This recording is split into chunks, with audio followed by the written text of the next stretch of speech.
O que eu vou contar para vocês hoje não é para qualquer um ouvir, é uma história onde eu fui engolida pela dor, pela traição, pela falsidade, por pessoas que eu amava, mas que no fim. Meu nome é Helena Rocha Mendes. Tenho 83 anos e nasci em Aparecida do Monte, no interior de Minas Gerais. Naquela época, nossa cidade era um ovo. Todo mundo conhecia todo mundo. Sabe, a pracinha da igreja era o centro de tudo. E quem não ia à missa no domingo, nossa, já virava fofoca na cidade inteira. Meu pai trabalhava na única farmácia da cidade e minha mãe cuidava da casa e de nós, os filhos. Éramos 4. Eu, minha irmã Laura e meus 2 irmãos mais novos. Antes de continuar, eu quero muito saber de onde vocês estão me assistindo. Estou ansiosa para responder todo mundo. Aproveita também e já se inscreve no canal e curte o vídeo, tá? Laura nasceu só 1 ano e meio depois de mim. Todo mundo falava que a gente parecia gêmea, mas quem conhecia bem sabia que éramos diferentes como água e óleo. Desde pequena, eu percebi que minha irmã tinha um olhar diferente. Quando eu ganhava uma boneca de pano nova, feita pela minha avó, ela ficava quieta num canto, só de olho. No dia seguinte, a boneca parecia rasgada no quintal. Minha mãe dizia que tinha sido o cachorro, mas eu sabia, não era o Totó. Na escola, a mesma coisa. Se a professora me elogiava porque eu tinha feito uma lição bem feita, a Laura voltava para casa e contava para a mãe que eu tinha colado de alguém. Se eu ganhava uma fita nova para o cabelo, no outro dia, acordava e a fita tinha sumido. Quando eu reclamava, todo mundo dizia: "Ah, Helena, deixa de ser egoísta. Ela é sua irmã e tem que dividir." Eu tentava entender. Juro que tentava. Muitas noites eu chorei escondida, pedindo a Deus que fizesse a Laura gostar mais de mim. Cheguei a dar meus brinquedos preferidos para ela, na esperança de que assim ela ficasse satisfeita, mas nunca era o bastante. O olhar dela, aquele olhar sempre me seguia, como se ela estivesse pensando: por que você e não eu? Quando a gente chegou na adolescência, as coisas pioraram. Naquela época, moça de família, não podia fazer muita coisa, nem era casar. Igreja e escola, quando tinha quermesse ou festa junina, aí sim, era a grande chance de conversar com os rapazes, sempre debaixo dos olhos atentos das mães e tias. Eu tinha 16 anos quando comecei a me destacar nas aulas de piano da igreja. O padre chegou a me convidar para tocar nas missas de domingo. A Laura não conseguia aprender. Seus dedos pareciam duros no teclado. Naquele mesmo mês, o piano da igreja apareceu com umas teclas quebradas. Ninguém soube explicar. Eu sabia, mas fiquei quieta. A paz da família valia mais que umas teclas de piano. Minha mãe vivia dizendo: "Helena, você é a mais velha, tem que dar o exemplo. Seja mais paciente com sua irmã. Ela só quer ser como você." E eu tentava acreditar nisso, que era só admiração. Mas por que a admiração dela machucava tanto? Quando fiz 18 anos, meu pai me deu um conjunto de pentes para o cabelo, de madreperolá. Era uma raridade, tinha vindo da capital. Lembro do brilho nos olhos da Laura quando viu. 3 dias depois, Encontrei os pentes quebrados embaixo da cama dela. Quando fui tirar satisfação, ele accorreu, fez uma cena, disse que eu estava acusando ela injustamente. Minha mãe acabou brigando comigo. Você já é adulta. Helena, para de implicar com a sua irmã. Aquela foi a primeira vez que eu pensei em sair de casa. A chance apareceu quando consegui um emprego de auxiliar na escola municipal. Não pagava muito, mas me dava uma graninha, uma independência. A Laura não trabalhava fora. Ficava em casa, ajudando minha mãe e, como ela mesma disse, se preparando para ser uma boa esposa. Naquela época, em 1959. Isso era o caminho natural para uma moça. Foi nesse tempo que a dona Cida, que dava aulas de costura, me chamou para aprender o ofício nas horas vagas. Eu tinha mão boa e logo estava fazendo uns vestidos simples para algumas clientes. O dinheiro que eu ganhava, guardava numa caixinha, debaixo de uma tábua solta no assoalho do meu quarto. Meu sonho era comprar uma máquina de costura para mim. Cheguei em casa e fui direto olhar minhas economias.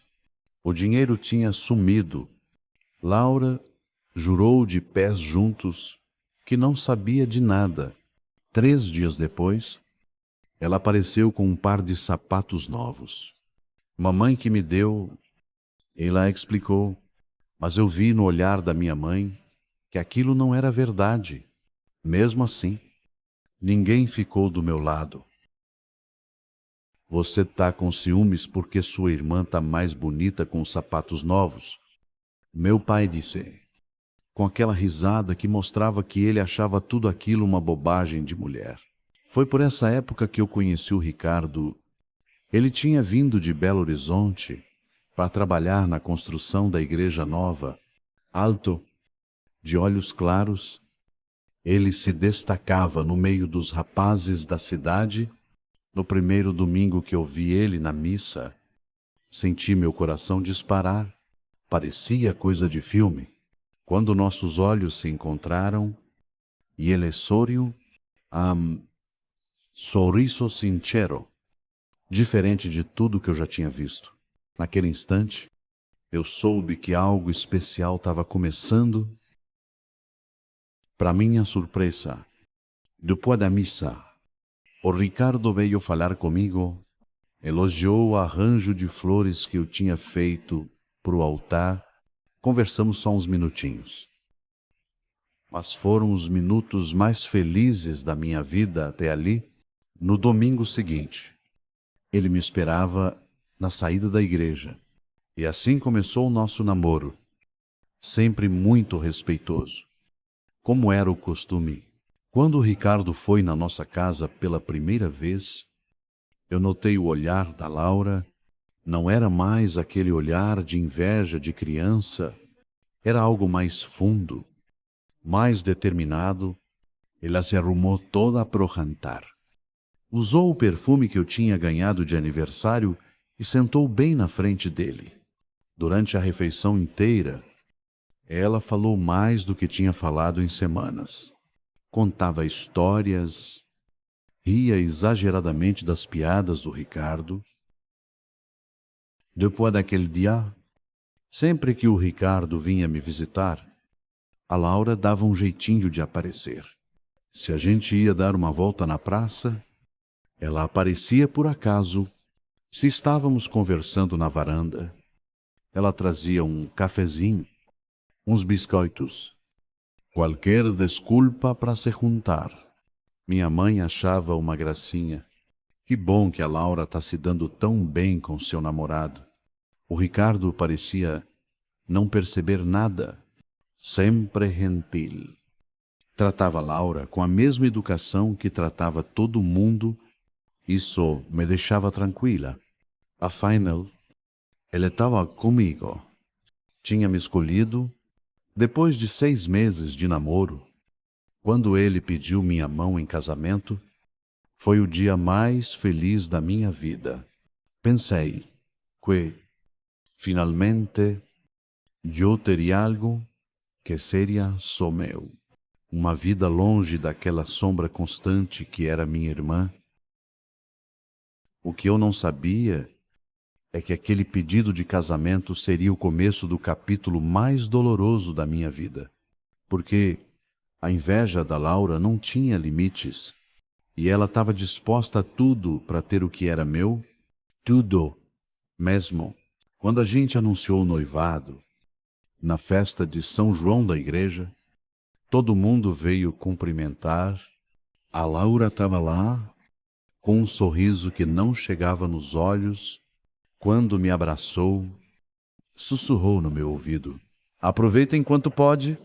Naquele momento, eu senti um arrepio, mas afastei o pensamento. Era meu dia especial. Não ia deixar ela estragar. Os preparativos para o casamento começaram.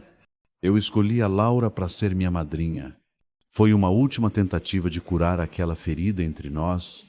Pensei que, dando a ela um papel importante, mostrando que eu a amava apesar de tudo, as coisas podiam mudar. Viu só, Laura, você vai ser minha madrinha. Vai ficar linda do meu lado no altar. Ela aceitou com um sorriso estranho.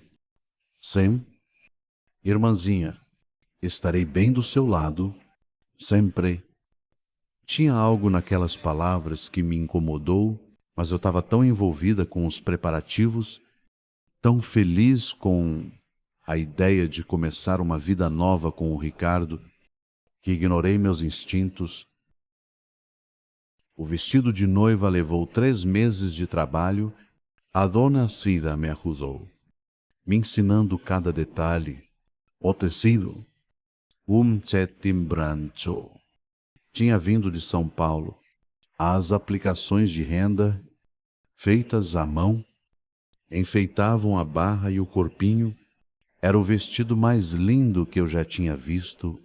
De noite, antes de dormir, eu olhava para ele, pendurado no armário, e mal podia acreditar que logo eu o usaria, caminhando até o altar para encontrar o Ricardo. Uma semana antes do casamento, eu peguei a Laura mexendo no meu vestido. Só estava admirando. Ela disse, mas eu notei que as mãos dela escondiam alguma coisa. Quando insisti para ver, ela mostrou uma tesourinha. Estava só cortando uma linha solta. Explicou. Examinei o vestido todo depois que ela saiu. Não achei nenhum estrago, mas aquela cena ficou martelando na minha cabeça. 3 dias antes do casamento, o Ricardo veio me visitar. Parecia estranho, distante. Quando perguntei se estava tudo bem, e ele desconversou. É só o nervosismo do casamento, mas os olhos dele evitavam os meus. Naquela noite, eu chorei sem saber por quê. Tinha um pressentimento pesado no meu coração. Eu conheci o Ricardo em 1962, quando eu tinha 20 anos. Ele veio para Aparecida do Monte para trabalhar na construção da igreja nova. Nunca vou esquecer a primeira vez que vi ele entrando na missa de domingo. Parecia que um raio de sol tinha entrado na igreja, alto, de olhos verde claros, um sorriso que iluminava o rosto todo. E olha que naquela época eu nem ligava muito para rapazes. Estava focada no meu trabalho na escola. Naquele domingo, eu tinha arrumado as flores do altar. Eram lírios brancos que a dona Zezé tinha doado depois da missa. Quando eu já estava saindo, e ele se aproximou.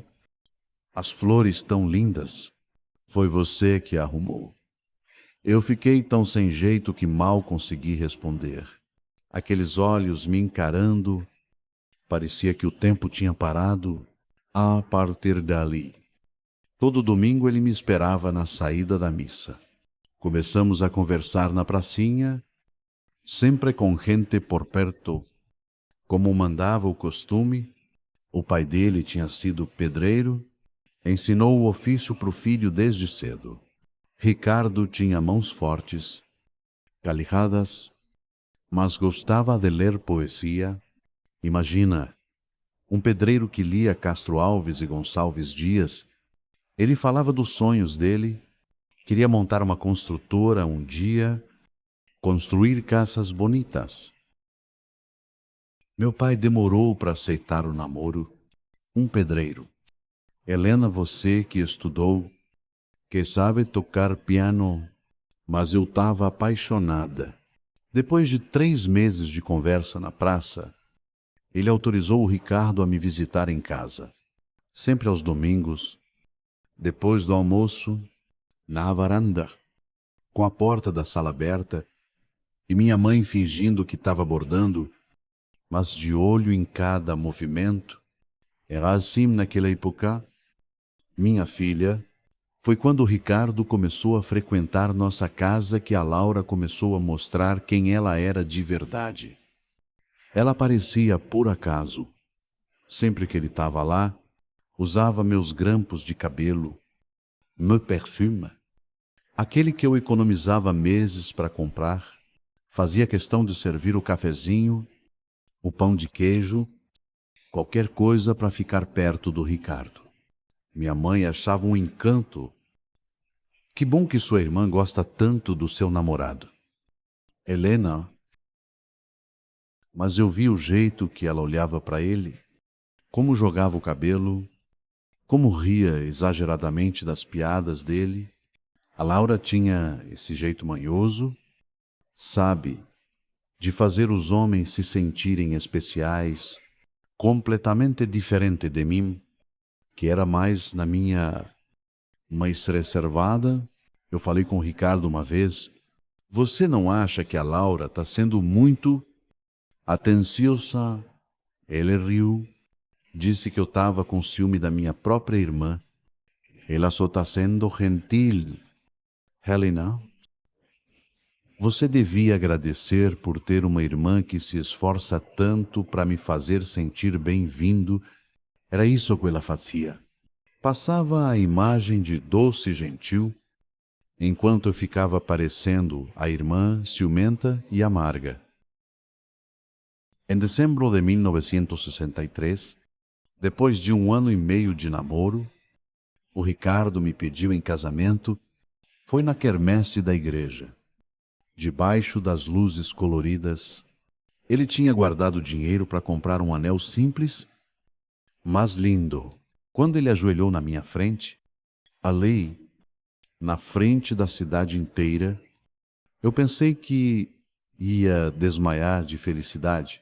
Meu coração parecia que ia sair pela boca. Helena Rocha, você aceita ser minha esposa? Na saúde e na doença, na riqueza e na pobreza, até que a morte nos separe. Eu nem consegui responder direito, só balancei a cabeça, com as lágrimas escorrendo. Todo mundo aplaudiu, todos, menos a Laura. Ela estava lá, parada, com aquele olhar, um olhar que congelava a alma. Quando veio me abraçar, sussurrou no meu ouvido: aproveita enquanto pode. Me arrepiei toda, mas pensei, é só inveja, ela vai superar. Os preparativos para o casamento tomaram nossos dias. Eu trabalhava na escola de manhã e, de tarde, ia para a casa da dona Cida aprender a costurar meu próprio vestido. Meu pai não tinha dinheiro para comprar um pronto.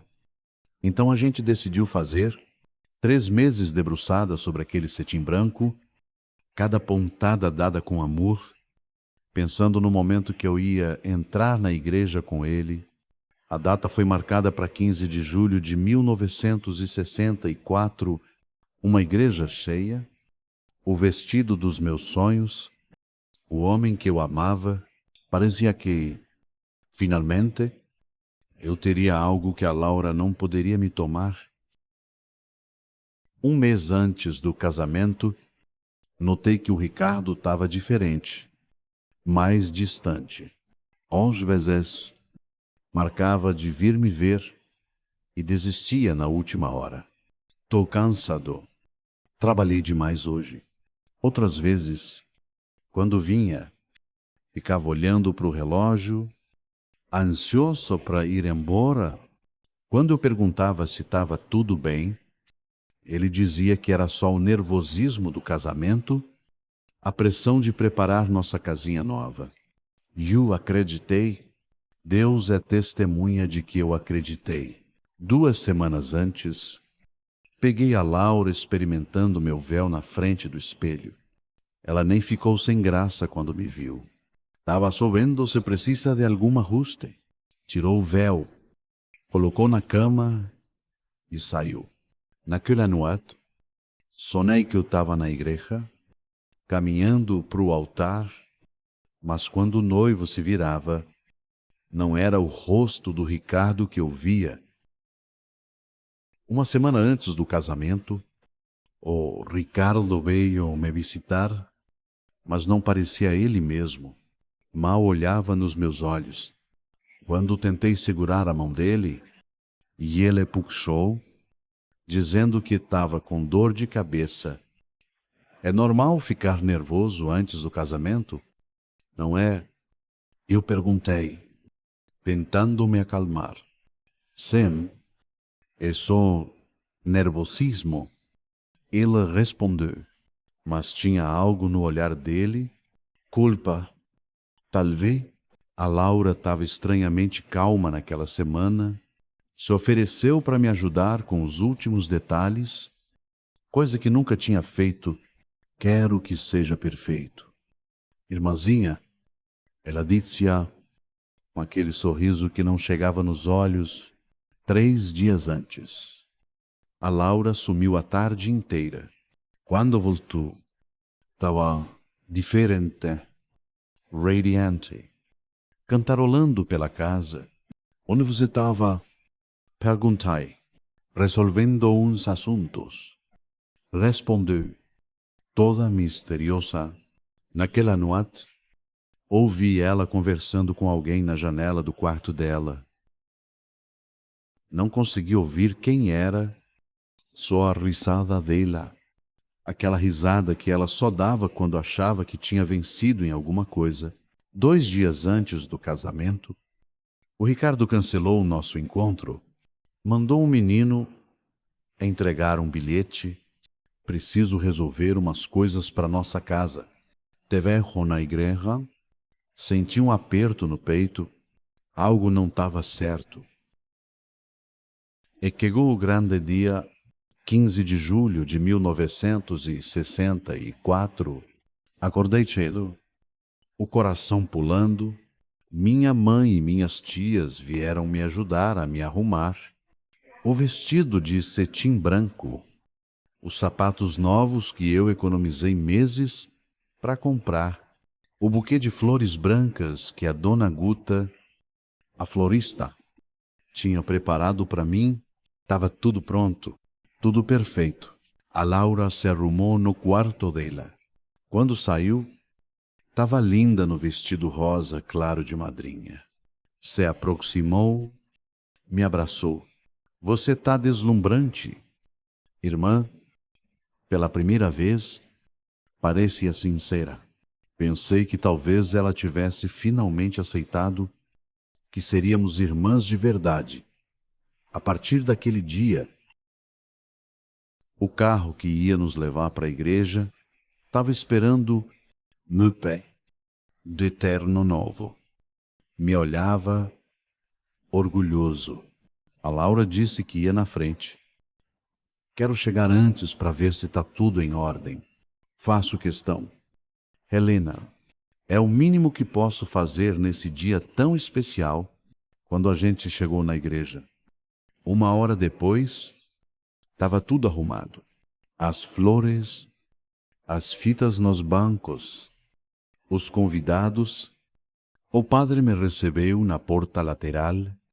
Como era o costume, o noivo já chegou. Perguntei, ansiosa. Sim. Ele respondeu, está na sala de vestir. Ele parecia nervoso. Meu pai me levou até a salinha onde eu ia esperar a hora de entrar. Vou ver se está tudo pronto. E ele disse, fica aqui. Já volto para te levar ao altar. Fiquei sozinha, com os nervos à flor da pele. A música começou a tocar. Ouvi os cochichos dos convidados. Então, eu me dei conta. Não tinha visto a Laura desde que chegamos. Onde ela estaria? Ela era minha madrinha. Devia estar ali comigo. Saí da salinha para procurar por ela. Eu não devia ter feito isso. As noivas tinham que esperar, mas algo me dizia que eu precisava encontrá-la. Perguntei para um dos coroinhas, que apontou para a sala de vestir onde o Ricardo estava. Caminhei até lá, o coração batendo tão forte que achei que todo mundo podia ouvir. A porta estava entreaberta. E foi ali, naquele momento, que a minha vida mudou para sempre. Quando cheguei na porta da sala de vestir da igreja, a primeira coisa que eu vi foi o paletó do Ricardo jogado no chão. A segunda foi o vestido rosa de madrinha da Laura, todo amassado em cima de uma cadeira. Minha mão tremeu na maçaneta. Eu sabia, meu coração já sabia, mas minha cabeça se recusava a acreditar. Empurrei a porta devagar. O rangido da dobradiça fez eles virarem a cabeça ao mesmo tempo. Ali estavam eles. Minha irmã, Laura, nos braços do Ricardo, meu noivo, no dia do nosso casamento, na igreja onde a gente devia fazer nossos votos perante Deus. E toda a cidade, os olhos deles se arregalaram.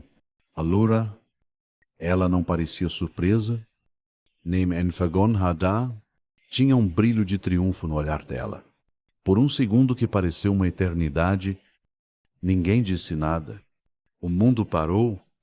Helena, o Ricardo tentou falar. Estendendo a mão na minha direção, a Laura deu um passo para trás, arrumando o cabelo como se tivesse sido pega fazendo algo qualquer, como experimentar um chapéu. Eu não conseguia falar, não conseguia chorar, não conseguia respirar. Era como se alguém tivesse arrancado minha alma do corpo naquele exato momento. Não é o que parece. E ele disse, a mentira era tão óbvia que chegava a ser um insulto. A Laura sorriu. Aquele sorriso que eu conhecia a vida toda. O sorriso de quando ela quebrava minhas bonecas, de quando roubava minhas coisas, de quando destruía tudo o que eu amava. Só que dessa vez, ela tinha ido longe demais. É exatamente o que parece, irmãzinha. Ela disse, com uma calma que me gelou o sangue. O Ricardo e eu nos amamos. Já faz meses, ele ia te contar, mas não teve coragem. Por favor, minha filha, antes de continuar essa parte da minha história que dói até hoje, eu queria te pedir um favor. Se o que eu tô contando tá tocando o seu coração, aperta esse botãozinho de curtir aí e se inscreve no canal. Isso me ajuda muito a continuar compartilhando minhas memórias com outras pessoas que também já sofreram. Isso é verdade. Perguntai, finalmente encontrando minha voz. Olhei direto pro homem que, até segundos atrás, eu achava que seria meu marido em menos de 1 hora. Ele não respondeu. Só abaixou a cabeça. Foi resposta suficiente. Não sei de onde tirei forças, mas me aproximei dela. Olhei bem nos olhos da minha própria irmã e perguntei: por quê? Laura, por que você sempre quis destruir tudo que era meu? Ela não hesitou. Porque você sempre teve tudo: o amor dos pais, os elogios, a admiração de todo mundo, a filha perfeita, a aluna exemplar, a moça prendada. Mas agora eu tenho algo que você nunca mais vai ter: o amor dele. Ricardo tentou se meter. Helena, eu nunca quis te magoar. Aconteceu, eu não planejei. Eu ia terminar o noivado, mas o quê? E eu gritei, minha voz ecoando na salinha. Mas decidiu esperar até o dia do casamento, até eu estar de branco, pronta para entrar na igreja. Até todo mundo que eu conheço estar sentado lá fora, esperando. Nesse momento, a porta se abriu de vez e Ramupé, o olhar dele foi do meu rosto para o Ricardo, para Laura e de volta para mim. Não precisava de explicação. A cena dizia tudo. O que está acontecendo aqui? E ele perguntou. A voz baixa, contida. Mas eu conhecia aquele tom. Era raiva, uma raiva profunda. Papai? A Laura começou, tentando fazer o papel de vítima que sempre funcionava com ele. Não é culpa de ninguém. O coração não escolhe. Ele ergueu a mão, calando ela. Foi a primeira vez na vida que vi meu pai recusar as desculpas da Laura. Ele se virou para o Ricardo. Deu 2 passos e, sem aviso, acertou um soco no rosto dele. Ricardo cambaleou para trás, batendo contra a parede. O barulho chamou a atenção. Logo, 2 homens entraram na sala. O seu Tonho, sacristão, e meu tio Beto. O que houve, compadre? Meu tio perguntou. Confuso, meu pai apenas apontou para Ricardo e Laura. Peguei esses 2 juntos. No dia do casamento dele com a minha Helena, o silêncio que se seguiu foi como um buraco se abrindo aos meus pés. A vergonha começou a tomar conta de mim. A cidade inteira ia saber em minutos. Todos estariam comentando a noiva abandonada, a irmã traidora, o noivo infiel. O que a gente faz agora? Seu Tonho perguntou. Baixinho, cancela tudo. Meu pai respondeu. Diz que houve um problema grave. Que a noiva passou mal? Qualquer coisa? Não. Aí disse, surpreendendo a todos, inclusive a mim mesma. Eu vou lá fora e conto a verdade. Helena? Não. Meu pai implorou. Pensa na vergonha. No escândalo, a vergonha não é minha. Respondi, arrancando o véu da cabeça. Nunca foi. Caminhei para a porta, como se estivesse sonhando. Meu tio tentou me segurar pelo braço, mas eu me soltei. Atravessei os corredores da igreja, até chegar na entrada principal. A música ainda tocava. Os convidados, sentados nos bancos, viraram a cabeça quando me viram entrar. Zotzinha, sem meu pé, sem marcha nupcial. O padre, no altar. Franzo atesta. Confuso. Atravessei o corredor central, sentindo os olhares de pena, de curiosidade, de choque. Quando cheguei no altar, pedi ao padre o microfone que ele usava. Meus queridos amigos e família, Comecei, a voz tremendo, mas firme. Agradeço por estarem aqui hoje, mas não haverá casamento. Um murmúrio correu à igreja. Vi minha mãe, na primeira fila, levar as mãos ao rosto. Eu acabo de encontrar meu noivo, Ricardo, com minha irmã e madrinha, Laura, na sala de vestir, juntos, como homem e mulher não deveriam estar antes do matrimônio. O murmúrio virou um alvoroço. Algumas senhoras se benzeram, outras cobriram a boca com as mãos. Os homens trocaram olhar duro. Peço desculpas pelo inconveniente. A festa está cancelada. Quem quiser pode ir à casa dos meus pais, retirar os presentes que trouxeram. Devolvi o microfone ao padre, que parecia tão chocado quanto todo mundo. Virei-me e caminhei de volta pelo corredor. De cabeça erguida, embora por dentro eu estivesse em pedaços, na porta da igreja. Vi Ricardo e Laura, escoltados pelo meu pai e meu tio. Ele parecia destruído. Ela, pela primeira vez, parece arrependida, como se só agora percebesse o tamanho do que tinha feito. Passei por ele sem olhar. Desci as escadas da igreja e caminhei pela praça. Zotzinha, no meu vestido de noiva. A notícia se espalhou como fogo em palha seca. Em menos de uma hora, a cidade toda sabia. Voltei para casa. Me tranquei no quarto e chorei. Até não ter mais lágrimas naquela noite, peguei uma tesoura e cortei o vestido de noiva em 1000 pedaços. Depois, rasguei todas as fotos que eu tinha com Ricardo.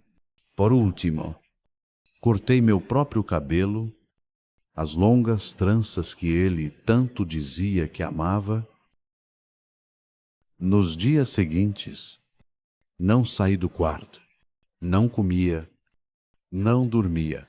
A vergonha e a dor eram físicas, como se tivessem arrancado um pedaço de mim.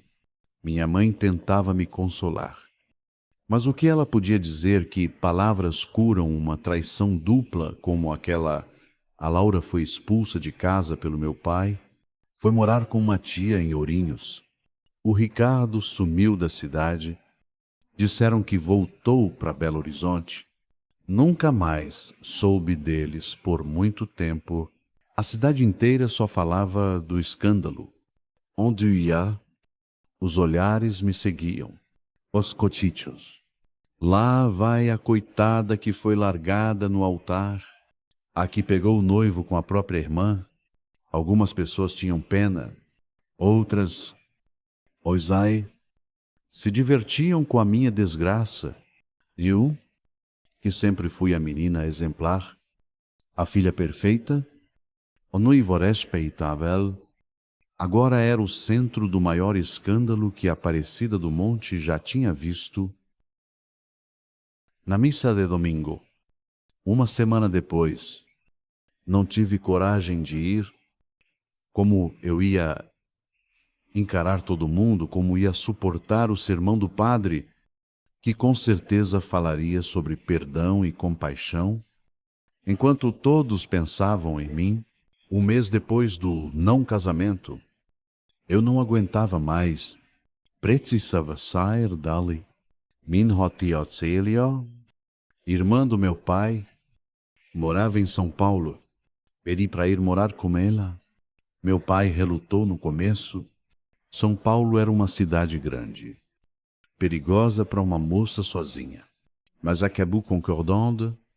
Ele também sofria com os olhares, com os comentários, com a humilhação. Arrumei minhas poucas coisas numa mala de papelão. Deixei para trás meus livros, minhas coisas de infância, tudo que me lembrasse daquela vida. Levei roupas, alguns documentos e a dor que eu carregaria comigo por muitos anos. Na estação de trem, Meus pés foram se despedir. Minha mãe chorava como se nunca mais fosse me ver. Meu pai tentava ser forte, mas eu via as lágrimas que ele disfarçava. Não precisa ir. Filha, minha mãe implorou uma última vez. As pessoas vão esquecer. Eu não vou esquecer. Mamãe, responde. Cada vez que eu entrar naquela igreja, cada vez que eu passar pela praça, cada vez que olhar para minha cama, eu vou lembrar e não posso viver assim. O trem chegou, barulhento, soltando vapor. Abracei meus pais uma última vez e subi. Quando o trem começou a andar, olhei pela janela. Ali ficava minha infância, minha juventude, meus sonhos, meu coração partido pela primeira vez. Desde aquele dia, senti um tipo de alívio. Eu estava deixando tudo para trás. O que eu não sabia é que estava indo em direção a uma nova vida, uma vida que, anos depois, me traria uma alegria que eu achava que era impossível de sentir de novo. Cheguei em São Paulo numa tarde chuvosa de agosto de 1964. A Estação da Luz estava lotada, barulhenta, tão diferente da calma estação de Aparecida do Monte. Tia Celia me esperava. Ela era a professora, solteira, morava num apartamento pequeno, mas arrumadinho, no bairro da Liberdade. Você vai gostar daqui. Ela disse. Enquanto a gente subia as escadas do prédio, ninguém faz pergunta. Ninguém se importa com a vida dos outros. Os primeiros dias foram difíceis. Eu acordava perdida, sem saber onde estava. Por um segundo, eu esquecia de tudo. O casamento, a traição, a fuga. Então a realidade voltava como um soco no estômago. Nas primeiras semanas, mal saí do apartamento. Tia Célia ia trabalhar e eu ficava olhando pela janela a cidade imensa que não me conhecia. Você não pode ficar assim para sempre. Tia Célia me disse um dia, precisa trabalhar, ocupar a cabeça. Ela tinha razão, o dinheirinho que eu trouxe ia acabar logo. Precisava me virar. Comecei a procurar emprego. Não foi fácil.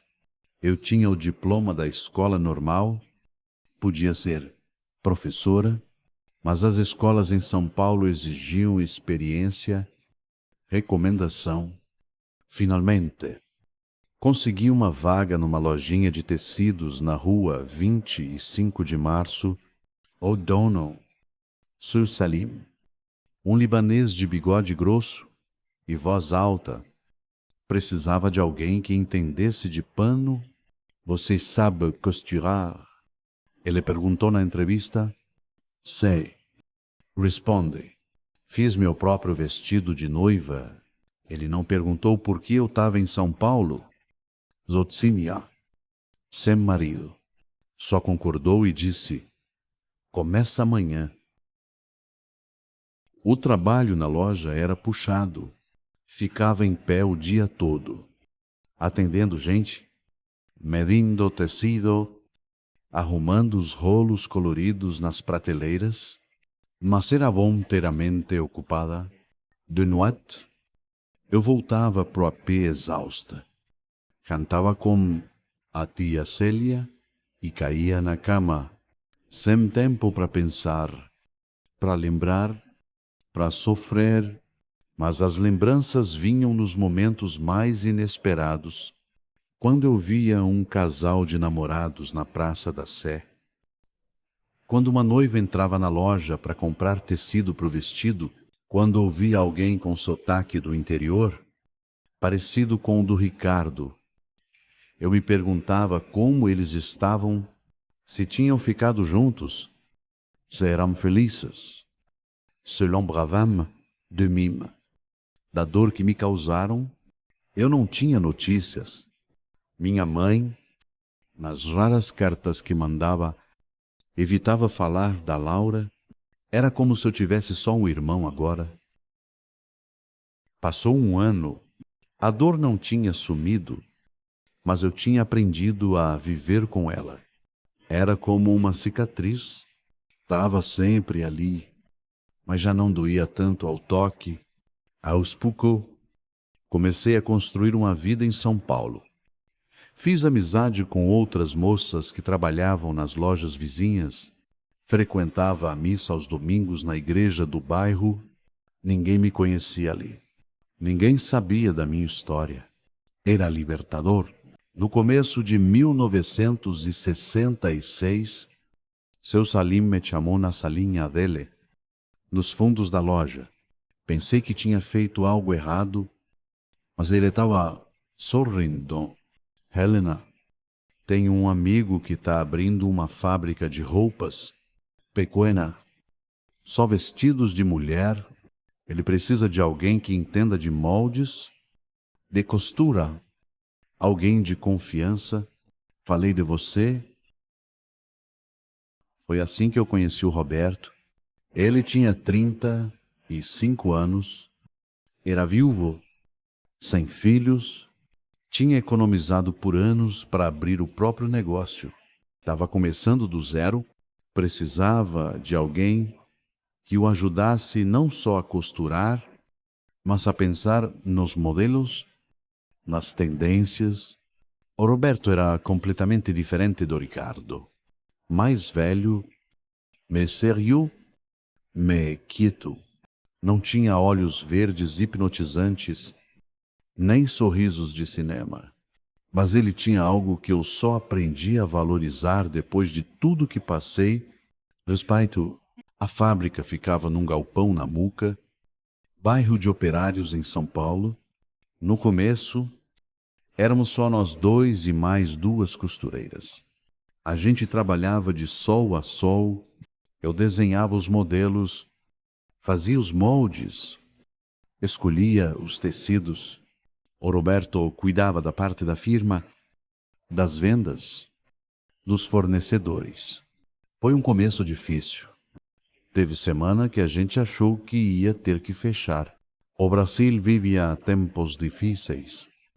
A economia instável, mas a gente insistiu. E aos poucos, os vestidos Criações Roberto começaram a ganhar fama. Pequenas lojas compravam nossa produção, até que, em 1967, a gente recebeu um pedido grande de uma loja de departamentos. Naquela noite, o Roberto me convidou para jantar, para comemorar. Foi a primeira vez que a gente saiu fora do ambiente de trabalho. Fomos numa cantina italiana, na Bela Vista, e ele pediu vinho. Brindamos ao sucesso da empresa. Eu não teria conseguido sem você, Helena. E ele disse, os olhos sinceros, fixos nos meus. Algo aconteceu naquela noite, uma conexão diferente da que a gente tinha no dia a dia da fábrica. Conversamos por horas. Contei para ele sobre a Aparecida do Monte, sobre minha infância. Não falei do Ricardo nem da Laura. Só disse que vim para São Paulo para recomeçar. Depois de um noivado que não deu certo, o Roberto me contou sobre a esposa dele, que tinha morrido de tuberculose 5 anos antes, como ele tinha perdido o rumo, como a fábrica era o jeito dele de seguir em frente. Nos meses seguintes, os jantares viraram um costume. O Roberto me buscava no AP da tia Célia, me levava para conhecer lugares que eu nunca imaginei. O MASP, o Teatro Municipal, o Parque Ibirapuera. São Paulo, aos poucos, estava virando a minha cidade. Em janeiro de 1968, Ele me pediu em namoro. Ele tinha 37. Eu 26. Numa idade em que muitas mulheres já estavam casadas há anos, com vários filhos. Nós dois estávamos começando, dois corações marcados pela dor, tentando uma segunda chance. Tia Célia a adorou. Ele é um bom homem. Helena, trabalhador, honesto, não é desses rapazes bonitos que prometem o mundo e somem na primeira dificuldade. Namoramos por um ano, um namoro sem pressa, sem loucuras, sem grandes declarações. Era um amor maduro, construído dia após dia, na base do respeito e da admiração.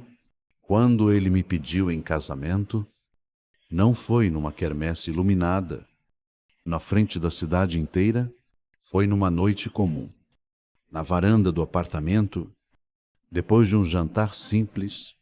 Quero passar o resto da minha vida com você, Helena. Ela disse, colocando um anel delicado no meu dedo. Se você me aceitar, vou fazer de tudo para te fazer feliz. Casei com Roberto em março de 1969, numa cerimônia simples na igreja da Chiropita. Não usei véu nem grinalda.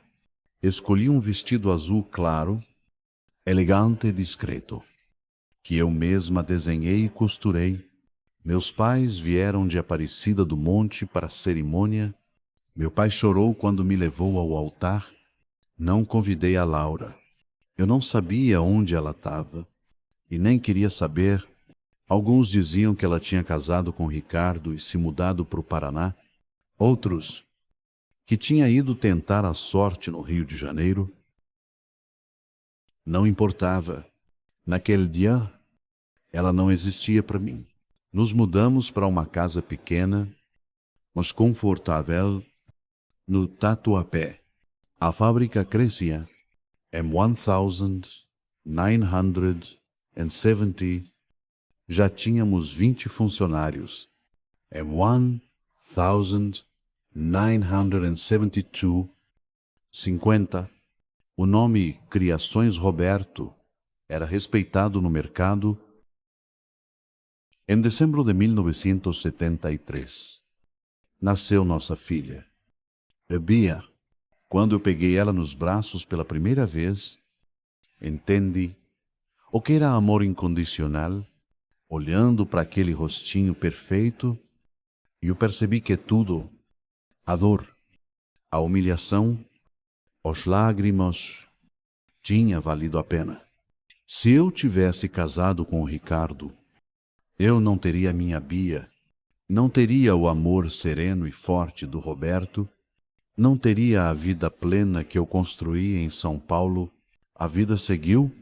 3 anos depois, nasceu nosso filho, o Cadu. A fábrica virou uma empresa de porte médio. A gente nunca ficou rico, mas vivia com conforto. Mais importante, a gente vivia em paz. O Roberto nunca me deu motivo para desconfiar, para duvidar. Era o mesmo homem íntegro, do primeiro dia até o último. Em 1982, recebi uma carta da minha mãe. A Laura tinha voltado para Aparecida do Monte. Estava doente, câncer, em estágio avançado. Ela queria me ver, pedir perdão antes de partir, e eu hesitei por semanas. O mágoa, enterrada por tantos anos, voltou, mas o Roberto, com aquela sabedoria calma dele, me disse, vá. Helena, não por ela, mas por você. Para fechar esse ciclo, voltei à Aparecida do Monte depois de 18 anos. A cidade tinha mudado, crescido, mas quando desci na estação, parecia que o tempo tinha parado. Os mesmos cheiros, as mesmas cores, as mesmas sensações, Minha mãe me levou até a casa onde a Laura vivia. Era pequena, simples. Descobri que ela tinha se casado com um comerciante, mas o casamento não durou. Não teve filhos. Vivia sozinha. Quando entrei no quarto, Mola reconheci, magra, frágil, os cabelos, que um dia foram tão bonitos, tão parecidos com os meus, agora ralos, sem vida, os olhos, porém, eram os mesmos, neles. E ouvi a menina que cresceu comigo, que destruiu minhas bonecas, que roubou meu noivo, mas vi também arrependimento, dor e solidão. Helena, ela sussurrou, estendendo a mão trêmula, você veia. Sentei do lado da cama. Eu não conseguia odiá-la, não conseguia amar. Só sentia uma tristeza imensa pelo desperdício daquela vida, pelo que podia ter sido e não foi. Vem? Respondi. Segurando a mão dela, estava fria, leve como papel. Me perdoa. Ela pediu, a voz quase sumindo. Por tudo, pelo Ricardo, por sempre ter inveja de você, por nunca ter sabido ser sua irmã de verdade. Fiquei em silêncio por um momento, buscando dentro de mim a verdade. Finalmente, eu disse, eu te perdoo, Laura, e te agradeço. Ela franziu a testa, confusa. Agradeço pelo quê? Por me libertar daquele casamento que não era para ser, por me forçar a sair de Aparecida do Monte, a encontrar o meu caminho. Se não fosse por você, eu não teria conhecido Roberto, não teria meus filhos, não teria a vida que eu construí. Lágrimas escorreram pelo rosto dela. Ele nunca me amou. Sabia, o Ricardo, a gente ficou juntos só uns meses. Ele me largou. Como ia largar você? Cedo ou tarde, ele não sabia amar ninguém. Além dela mesmo, não senti alegria com essa revelação. Apenas a confirmação de algo que, no fundo, eu sempre soube. Ela morreu 2 semanas depois. Fiquei para o enterro. Havia pouca gente. Uma vida desperdiçada em inveja e ressentimento.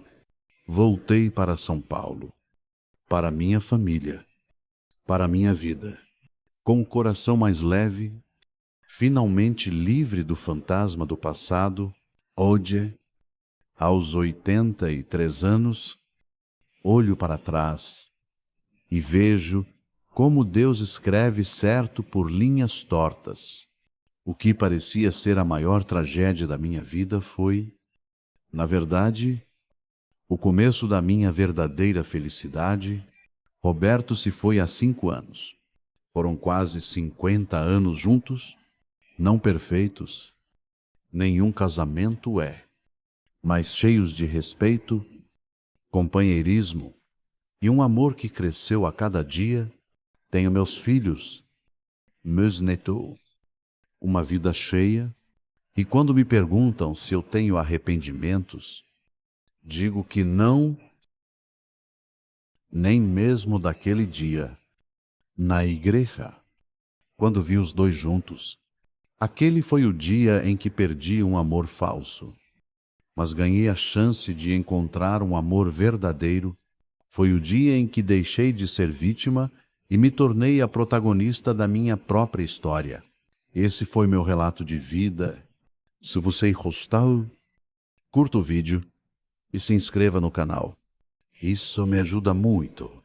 Aliás, quero convidar todos vocês para entrar no grupo no WhatsApp, onde a gente manda vídeos todos os dias de histórias reais de outras vovozinhas no Brasil.